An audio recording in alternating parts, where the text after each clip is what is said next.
तो हेलो बच्चों, इसमें ये क्वेश्चन दिया हुआ है कि 1 mole of an ideal gas expands adiabatically from this state to this state and another 1 mole of isothermal expansion from this state to this state.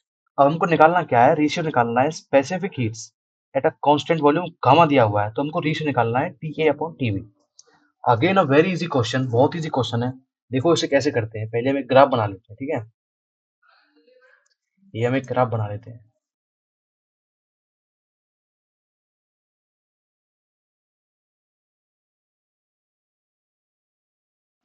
यहाँ पर वॉल्यूम मान लेता हूँ मैं V0, यहाँ पर मान लेता हूँ 5V0। तो एक गैस थी, उसे यहाँ से शुरू करता हूँ, मान लो मैं एडियाबेटिकली एक्सपेंड हुई और यहाँ तक आई, ऐसे मान लेते हैं। चलो इस तरह से यहाँ तक आ गई। इनिशियली इसके जो स्टेट थे वो टेम्परेचर TA था और वॉल्यूम इसका V0 था, और ये जो था यहाँ पर टेम्परेचर इसका T फाइनल है और वॉल्यूम इसका 5V0 है। ये तो हो गया एडियाबेटिक गैस। अब हम बात कर लेते हैं आइसोथर्मल गैस की। आइसोथर्मल गैस में क्या हो रहा है, एक दूसरी गैस है जो कि V0 से गई है। V0 जिसका अभी इनिशियल वॉल्यूम है और टेम्परेचर जिसका TB है, वो फाइनल स्टेट T फाइनल और V0 एग्जैक्टली यहाँ पर आती है। अब आइसोथर्मल गैस का जो ग्राफ होता है वो थोड़ा नीचे होता है इसका, तो सॉरी टेन थीटा जो होता है उसका थोड़ा कम होता है, तो इसके नीचे ही आएगा आइसोथर्मल के ऑब्वियसली।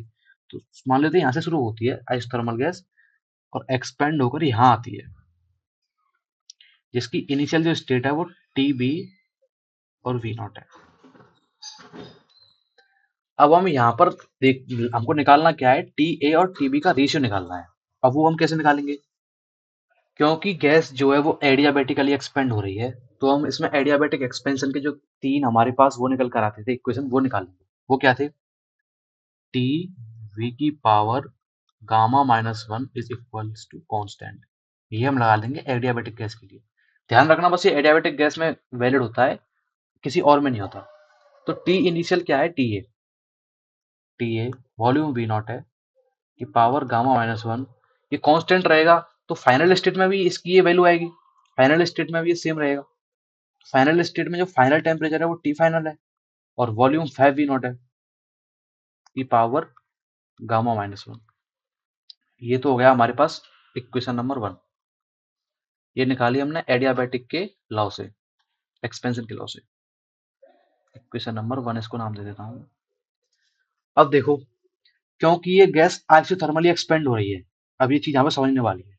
आइसोथर्मल एक्सपेंशन में क्या होता है, जब कोई गैस एक्सपेंड होती है तो आइसोथर्मल एक्सपेंशन की प्रॉपर्टी है उसका टेम्परेचर हमेशा सेम रहता है, तभी तो उसका नाम आइसोथर्मल है। तो जो इसका टेम्परेचर थ्रू आउट इस कर्व का सेम रहेगा, तो जो TB है वो T फाइनल के बराबर रहेगा, क्योंकि आइसोथर्मल में टेम्परेचर चेंज नहीं होता। तो TB जो होगा वो TF के बराबर हो जाएगा। ठीक है, ये बराबर हो जाएगा। तो मैं क्या करता हूँ, TF को यहाँ पर पुट कर देता हूँ इस जगह पर, TA V0 gamma -1 is equals to, TF की जगह मैं TB रख दूंगा यहाँ पे, TB 5V0 की पावर गामा -1। तो TA अपॉन TB यहाँ सर क्या निकल के आ जाएगा, यहाँ से देखो 5 की पावर गामा -1, V0 की पावर गामा -1 अपॉन में V0 की पावर गामा -1। ये दोनों कैंसिल हो गए। निकालना क्या था हमको, ये निकालना था हमको, इसका ये पहला ऑप्शन टिक हो जाएगा। Thank you.